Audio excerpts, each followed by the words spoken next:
So, we're back, and I'm just here, and my lovely wife should be showing up any time now. Samantha, where are you? Yeah, but my name's Dagwood Bumstead, and I'm an ad executive, and I'd like to introduce my my good sales associate Larry in the back there playing. He's sitting there on the bass, and we have my wife's cousin from A Mystic Zone is in. Hello. Hey there. I'm gonna go try to get your beloved wife, my cousin. That's wacky. That's just plain wacky. But we have a Larry. We need to sell this guy. We're gonna sell him something, and we need to sell it as soon as possible. I don't know what we're selling is the problem, Larry. Some good stuff you got. Sam. I don't see Sam at all. So I can't possibly be the campaign's spokesmodel, or could I? You could be the center square. Well, I'll tell you, this thing with widgets and gidgets, I don't know if we can sell you anything, sir, but we do have one thing I'd like to sell, and that is the fact that I don't know where Sam is, but she's just such a woman, and you know, I think there's a little thing I'd like to talk about that. Well, gosh darn it, I think the Canadians summed up exactly what's going on with American women. Jeez, Sam, you may have to do this kind of a thing.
washed today.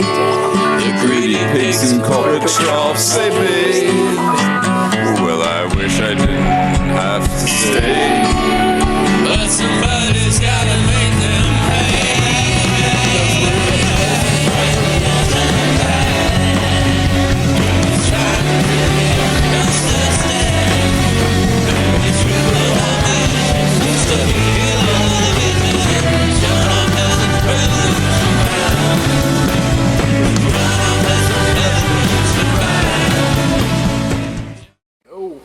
And we're back. We're back, and got the turn the old echo off there, the Echotronics. Yes, you are watching an exciting new episode of the Peasant Revolution Band Variety Hour. Might be easier if I talk to you this way. John Malloy, our featured guest. Let me take this macro off for a second. Oh, there we go. And yes, John Malloy, how are you, old pal? I'm old, pal. Did you get that? I'm old, pal. Tell you what. Wait a minute. I'm old, pal. PAL is a form of... It works with... It's the European VHS. You convert things to PAL. That's okay. I don't know if you ever heard of that. A PAL dub. Is it like PAL bit? No, bit pal. Bit pal. BitPal is... that's a currency we haven't seen on the market yet, but we could. Now, as I understand, you have you've been through a few things. How are things going for you now? Are you working with new music? I'm working with, yes. I've been writing songs. I've been renewing old songs. I've been playing at the open mic at Mississippi Pizza every Wednesday night for a couple months now. And it's every time I go in, I want to have a different song, so that's kind of a challenge. It's kind of fun. That's cool. Is it like a singer in the round type of thing? No, it's like an open mic, but they curate it, so they don't put you like, it's not first come first serve. It's they get a list, they compile a list, and then they decide where you're going to be. It's kind of and then they make everybody shut up and listen. It's kind of cool. That sounds old. It is old, pal. Well, it's great having you here, John. We usually give an intro, but since this is at least your second or third time on the show, isn't it? I can't remember. We did Sleepwalk, and now we got to do the Wonderful American Woman with you. Yes. So now I was sort of playing it off as a little bit of a Betwitched, misogynistic creed, but you say it's actually about something bigger than that. Yeah, well, I heard him talk about it on YouTube, and he did this whole thing, and anyway, American Woman it was a protest song, and the woman he was singing about was the Statue of Liberty.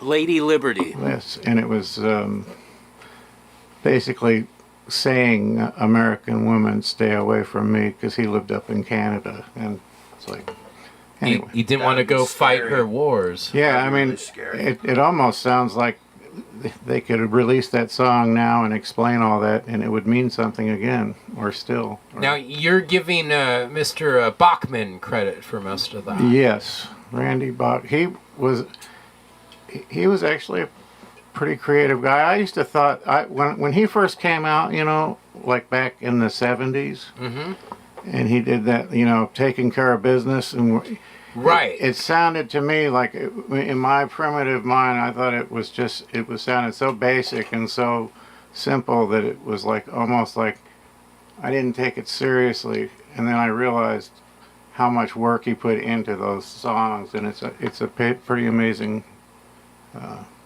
Yeah, there's a simplicity and beauty to it, but I always ascribed a lot of that to Burton Cummings, who I also follow on the Twitters, and he's a very interesting individual. Yeah.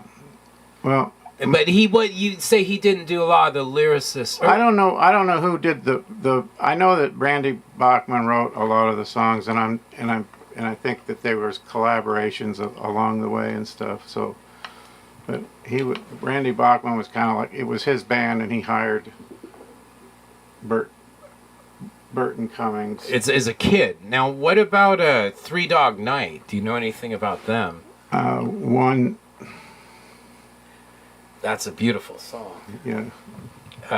I did a play in junior high school, and I did lights for the play, and the play used the song "One" as the soundtrack for the whole play. So I heard it like 1,000 times. Oh, it was just a repeat. Yeah, well, it was like a one-person play. Well, 3-person play actually. Anyway. Did each of them get that song? Each of them thought they were one. Okay. Anyway, I can't. God. 1 + 1 + 1 is 3. Yeah, or so. Got to be good looking, or you end up with Jimmy Savile. Or no, that's not how it goes. But yeah. Well, I think we're gonna be taking a little break soon. But we're wondering if perhaps you could serenade us. I was thinking maybe you could do a song, maybe something new or something old, something solo, and then we'll try and join you on another one of your songs. How's that sound? That sounds fine. Now I gotta. Okay. Well, it sounds like you're almost ready to take off. We gotta. Well, we're not gonna do an ad. We're gonna actually do a little. I booted this up. This is from our first season, our first episode show, and being with dear Rich Reese, not with us for this season. I thought he's not in this bit, but I know this character was dear to his heart, and I thought we'd just kind of take a little look at this. Where'd it go? Is it there? Is it there? No. Oh, there it is. It's that one. Okay, little interview with our past from season 1, episode 1. Okay. Ready? Okay, I think if my camera guy can stay with me, we're gonna find Mitch Humbucker. I know he's somewhere working here tonight. I was told to meet down the alleyway, and that if we play our P's and Q's just right, we're gonna get a great chance to talk with my good friend Mitch Humbucker. I think they said this is the door. Hello? Is anyone here?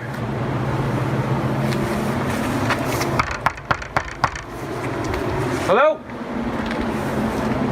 Mitch? What's going on? Mitch! Oh, no, not you again. Oh, no. Dude, what are you doing here? Great. You look great, Mitch. Don't work me over, man. You've been following me around friend left and Mitch right. Humbucker. What are you doing stalking me? I've got a new show. I don't get the deal.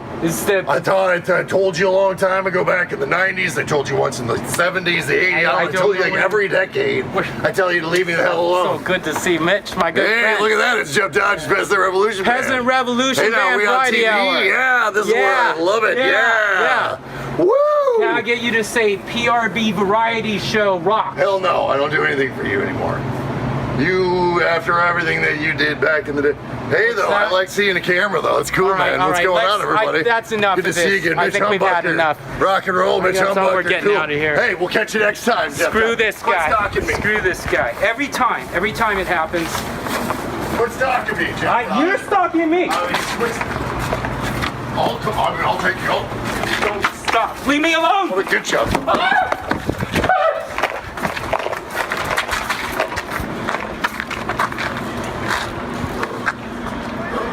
Well, let's get back in the studio.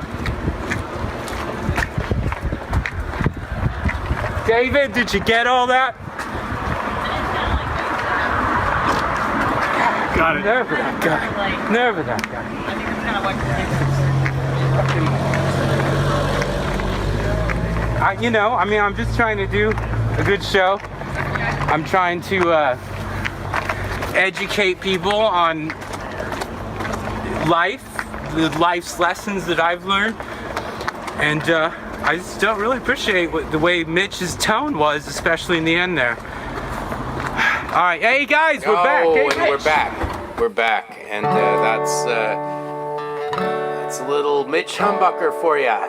10 years ago. Nothing hasn't changed that much now, has it? John Malloy is going to entertain us with an original, and let's take a look at that. Here we go. Let me you better backdrop there. There we are. Okay, and take it away, Mr. Malloy. What's that I hear in the... Probably... I think it's my phone. It is my phone. There was a ghost in his pocket. There was a ghost in his pocket. It came alive. Okay, this is a song I wrote right after I finished having chemotherapy.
Ain't so bad, you can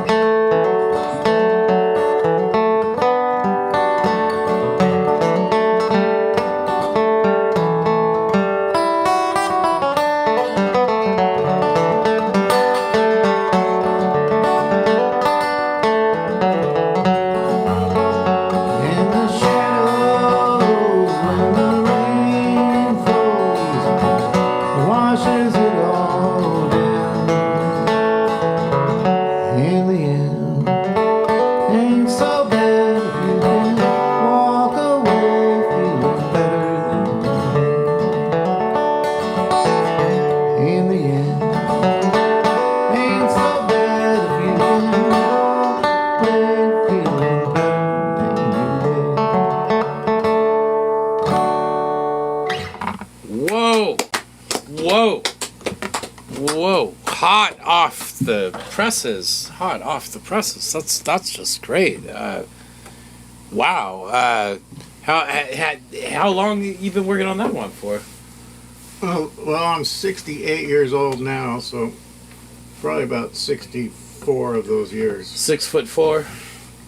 Well, you know, it's like, how long have I really been working on it? You know, it came out then, so I might have started thinking about that stuff 25 years ago and didn't realize I was thinking about it. So, but they just it just filters out. It'll just kind of erupt. That one came to you fast then? That one came to me like in 3 days. Yeah. Three, and then I kind of worked on sequencing and stuff.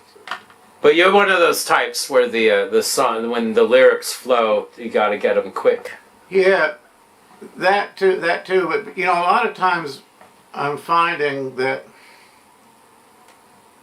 I like to play a riff or a, you know, like a chord progression, or make something that's, you know, like have like a framework and just play around with that, and then start thinking at the same time. Mm-hmm. But you know what I mean? It's like you have to have the you got to give yourself like a platform, and then the words start to then you get just a phrase might come that fits with what you're doing, and then all of a sudden you start right basing a story or something on that. Right. It's not necessarily a story, but a train of thought. A recollection sometimes. Yes. Not a train recollection. Recollection about trains. Yes. And trading I wouldn't want bras. to be in a train recollection. Okay. That's exactly what I was getting at. It was maybe you've got this one we used to do together. You recruited my band for. I was thinking, do you want to give that one a go? It's in key of C, right? It's in the key of C. Yeah, that's yeah. Well, if you want to start it, I'll just try and hang back. And Steve, back to you, Curtis. If you got your C harmonica handy, or A minor. He played the bass on this on the. Yes. On the, I saw the video, I think. Yeah. Yeah, the video has like.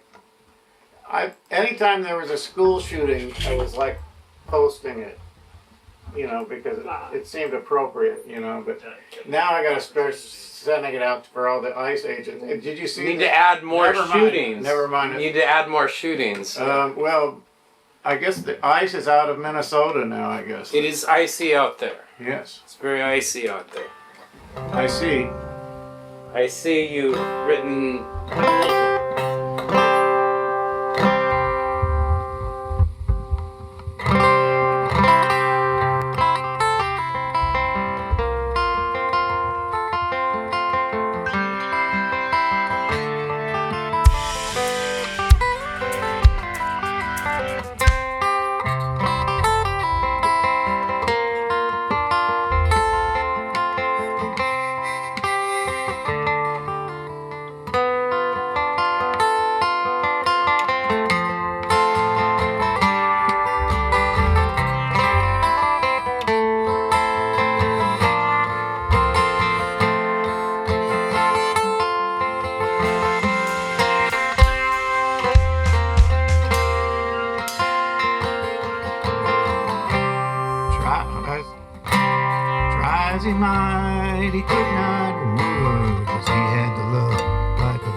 It comes down to love, the kind he never had.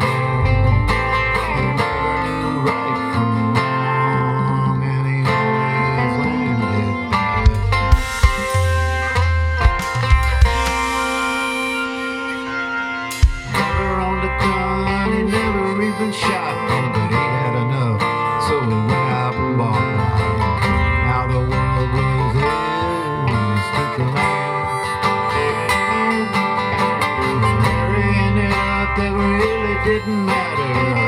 He just wanted to watch the blood splatter. It was time to take the final hand. Push comes to shove, it comes down to love. The kind he never had. He never knew right from wrong, and he always landed bad.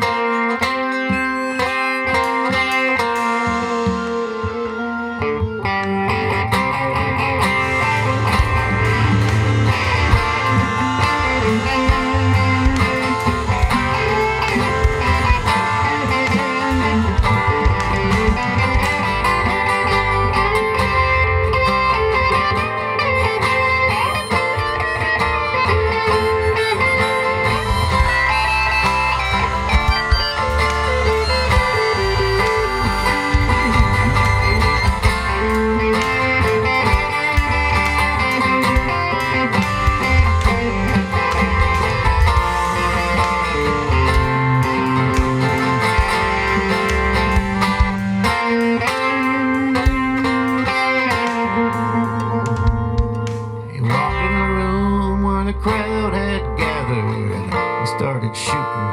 They all scattered, just according to plan. People were screaming and people were crying. He just watched as they lay there dying. And he stood tall for his last stand. Push comes to shove, it comes down to love, the kind he never had. Oh, he never knew right from wrong, and he always landed bad.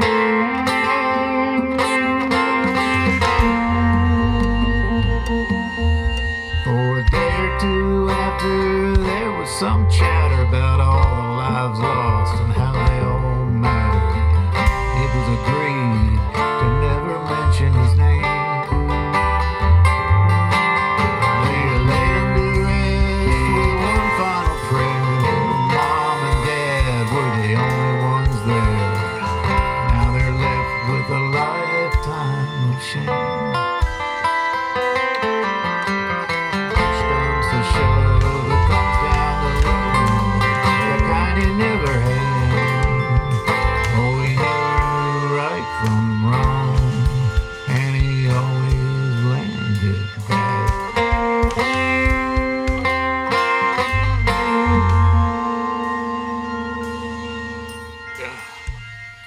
Beautiful, beautiful riff. We'll be right back after this brief commercial message. Yes, there should be an ad for Geritol?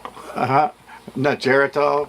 Hey, you know, I was gonna say for the American Rifle Association. You know, like. Oh, we haven't landed that contract yet. That's Okay. a big surprise for 26. Never Yeah, mind. working on it. Sky's leader with the Rombre Force Cebula. I'd like to tell you the story Romans approach. about my family. Aye, my clan is ready for Dogger Isle. Skyrish leader, the Romans press us hard. My warriors are ready, but the beasts roam wild. Our ancestors were destroyed by an ocean wave. You must fight or be baptized. Then we charge at dawn. My Uncle Willie Yes, sir! had a 10-foot willy, and he showed it to the wife next door. No doggy! She thought it was a snake, and she hit it with a rake. Now it's only 4'4". Oh, I fucking hate that joke. It's an old one, though. Producers at Trench Digger Productions. The Skyrish. Press us. He stand with you, King. Then let us meet them as one. We fight Dogger Isle! Chances to do fall! Hart! Romans fight from Midnite! Well, let's go now! A new dramatization. The Romans think they can conquer us. We fight as one for our land. A flock of seagulls. Oh, A flock of seagulls. The Romans draw near. We must hold the line. We hold the shore short to victory. For Dogger Isle! For Dogger Isle! You know they got that, like. They got it from the Stranglers. It's the Stranglers song, Flock of Seagulls. It's in the song Toilet in the Sea. Romans press us from the east. We stand firm. I, my king, the Skyrish will fight to the last. Wisconsin, drive back! Skyrish. A new dramatization. Presented by Godfrey McGrath, Stuart O'Cunningham. We ain't bred with the Scottish. It's the Skyrish, I'm sure. For Dr. Big Irish. It's the Skyrish. No, I mean the Constitution is getting trashed. Is American Pie, and like oh my goodness, we're back. Hi, welcome back. I didn't realize this is on. We are here with our. I don't answer questions. Mr. Malloy is not taking any questions right now. Oh, look at that. That's interesting. I wonder how did that happen. I didn't even. Oh, I forgot I can do this on here. Okay, we need to turn the technology down for just a second here, and I do that by doing this. And now we're back to the manual. Yes, Mr. Malloy in the house. Singer, songwriter, and even I can even show you that with that right there. So, wow, yeah, fancy. My name is up in yellow. Yellow fonts. But enough of that. Let's get a more familiar scene, which is I always like. We'll just go with that. I think it's this one, scene 3. Yeah, it doesn't matter. John, what? We're talking. Now that song we did a music video for you, and Rich and Steve originally played. Yes, that. Correct. We did it here, and then we redid the drums at. Did you redo everything, or? No, I think I was able to. Like we did the drum. I don't know how we did it. We did some we kept the bass. I think we had the bass on a separate track, and then we went and did the drums and guitar. So we did the drums, like made them bigger. Oh, okay. On top, so it was like a. Or maybe I just used what we did here, and then I just went home and remixed it and added guitar and organ sounds and stuff. Oh, I remember the last time you were here, we did Santos and what was that song called? Sleepwalk. Sleepwalk by Santos and Johnny. Is that the names? Yeah. Johnny and Santos. The brother, the lap steel. I just faded to black there. Sorry, I'm hitting my wrong button there. We're still here. So that's a steel guitar that they did that with. Yeah. Pedal steel. No, lap steel. Lap steel. No pedals. Okay. It was not really a lap steel, but it was a steel guitar on 4 legs. Oh, it was like the Hawaiian style one, right? Weren't they from? Wasn't the one guy from Hawaii? Well, yeah. I don't know if they were. I don't know. I'm not gonna speak out of turn. I will. I'm very good at speaking out of turn. I won't even speak of turns because I don't know anything about them. But well, that aside, it's I there's the elephant in the room. It's certainly weird times we're living in right now. It would seem, and I don't think we need to get too deep into the weeds. Everyone should probably just smoke more weeds, what I always say. I find the anti-violent answer is usually the best. But, yes. Not too many drive-by shootings happen with Deadheads, that's for sure. Well, yeah, and speaking of Deadheads, Bobby Weir just passed away. Did you ever have any moments with the Dead from your youth, John? Was there a phase where you got into them? No.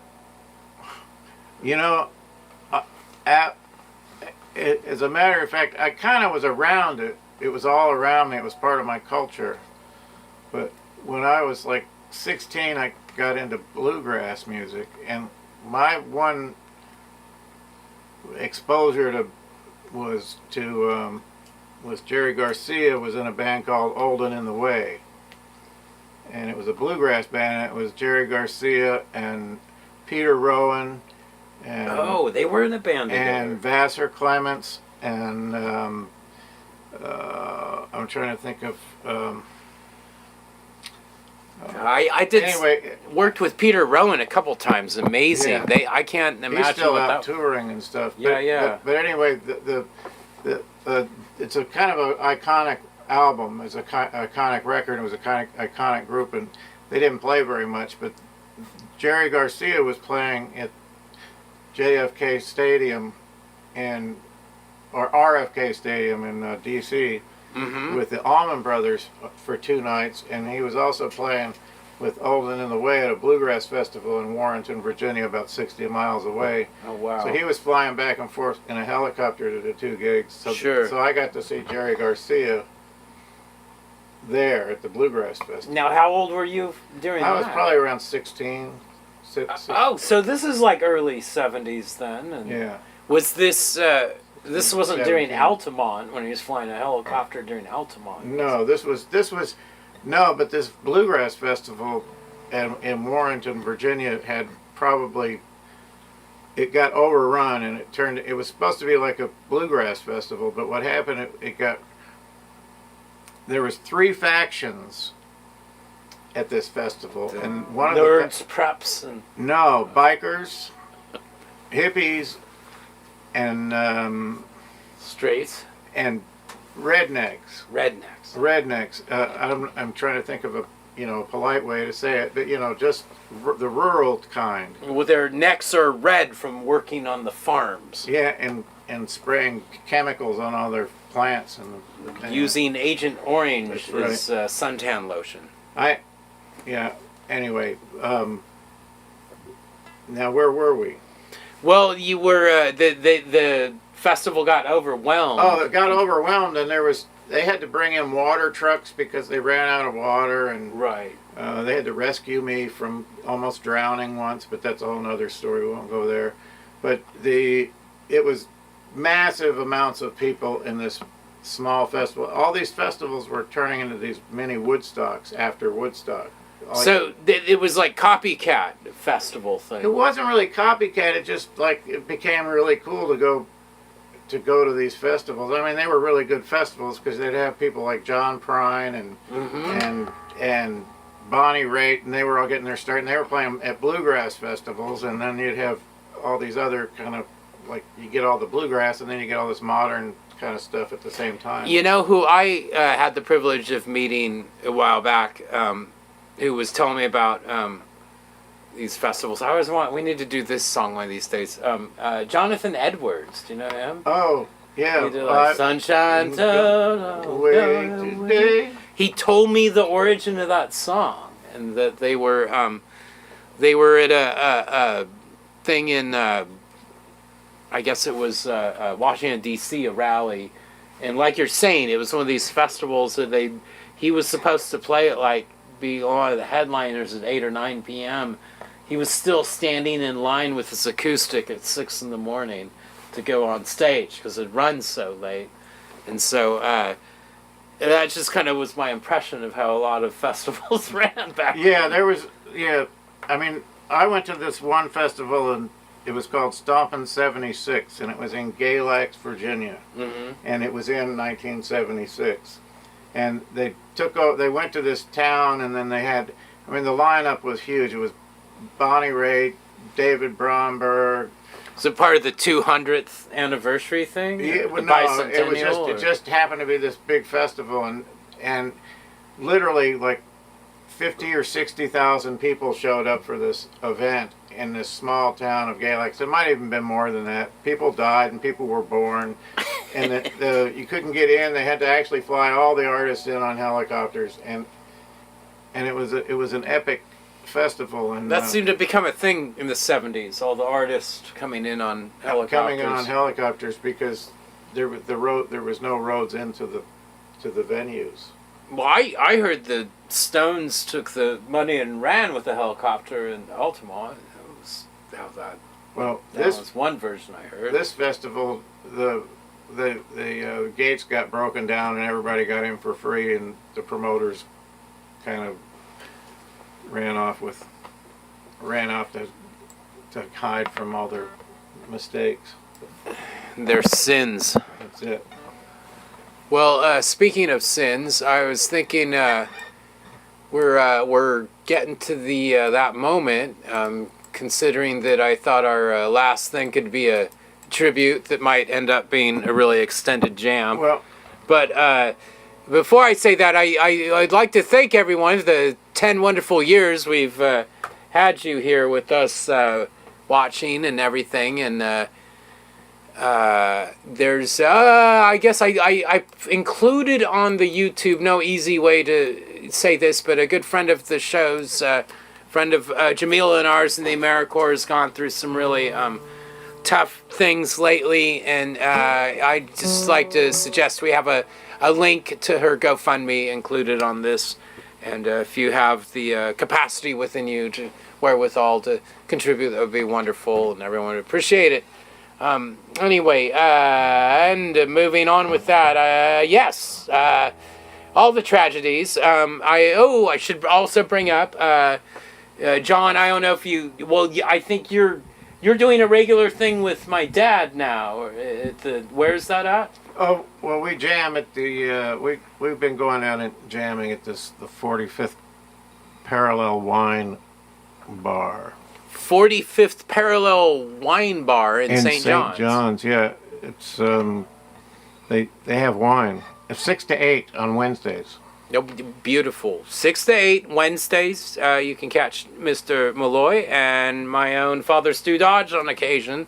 I'll be playing at the Haymaker April 1st. April 1st. Now, are you playing, or is this just a joke? No. You're actually playing April 1st. I don't know if I'm going to be playing. I'm going to be making music. I don't know how much. You know, they call it playing music, but it's actually work.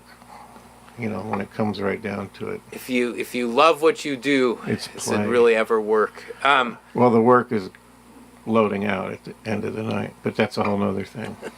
Well, and on that note, not to be, we were so sad that Rich Reese can't be with us in this next season.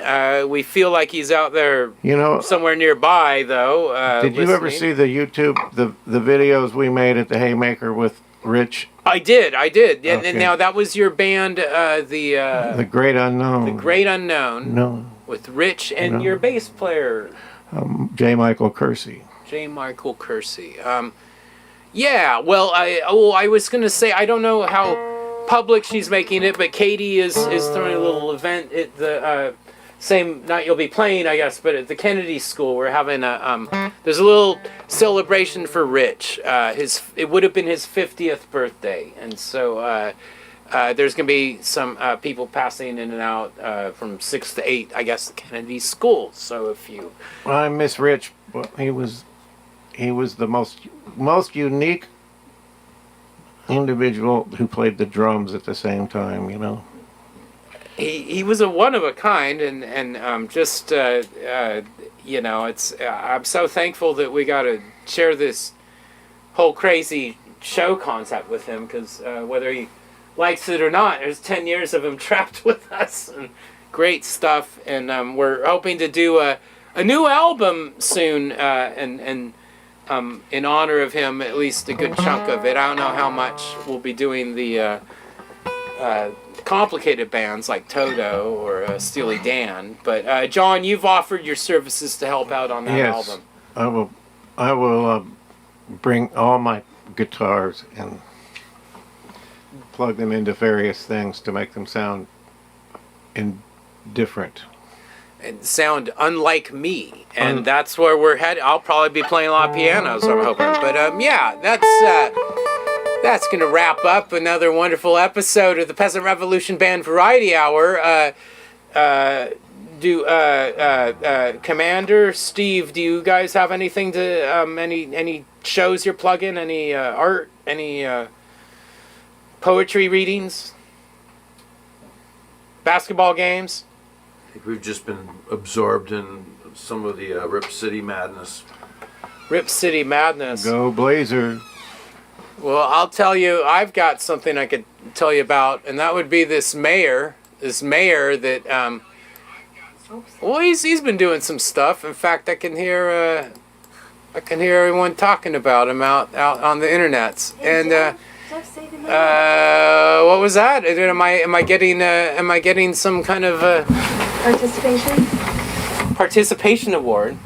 Would that be from my lovely wife? Yes, it is. Yes, it is. Oh, there she is. I see her. Hi, Jemila. Thank you. And good night, Mayor Heath. Heath Wilson? Yeah, this one goes out. We missed you again.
dark clothes, now shades of the same. Vitamin C and cocaine. All the friend can say is only shame. Truckin' up to Buffalo. Thinking you gotta mellow slow. Take time to pick a place to go. Just keep trucking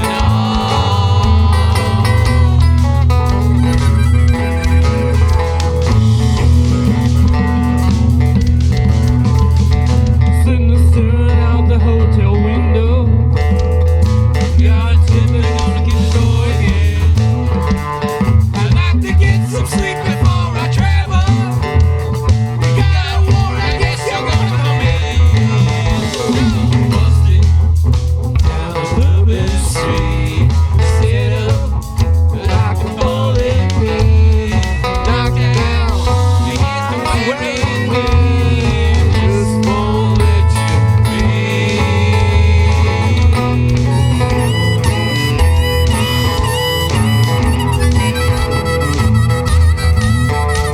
You're sick of hanging around and like to travel.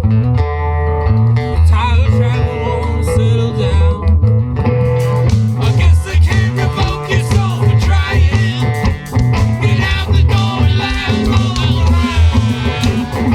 Sometimes the light's all shining on me. Other times I can barely see. Lately it occurs to me. Long stretch in this day.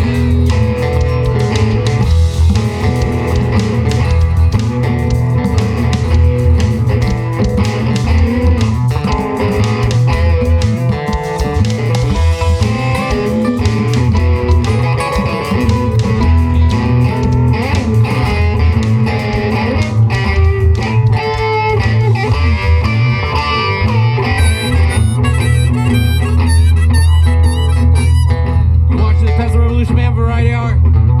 Another happy edition, another season launch. Till the end of time, till the end of last Monday's exist, we will keep trying.